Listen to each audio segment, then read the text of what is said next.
Hei, mun nimi on Tuomo Loukomies ja mä oon henkilö tämän oppimisanalyysin takana. Kiitos, että oot valinnut oppimisanalyysin.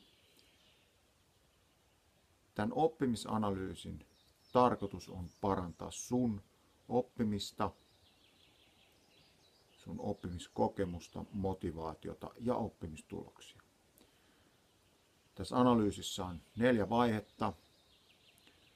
Pieni kysely vähän motivaatiosta, orientaatiosta, sitten semmoinen teknisen lukemisen testi,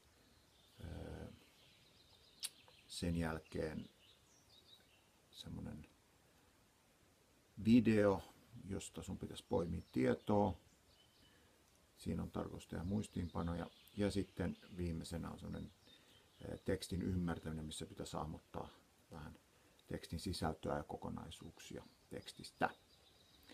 Ja siinäkin on tarkoitus, että teet muistiinpanoja ikään kuin pyrkisit poimimaan tietoa.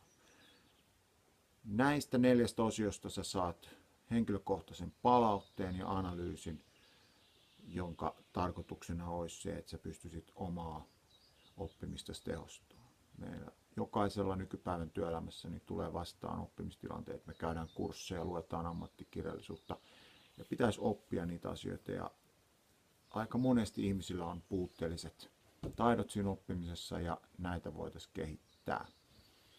Ja tämä oppimisanalyysi on nyt ensimmäinen askel tämän sun oppimisen kehittämisessä. Nyt kun sä teet tätä testiä, siinä on ohjeet, mutta jos tulee ongelmia, niin on käyttäjätuki, puhelinnumero tuossa sähköpostissa, mihin voit soittaa.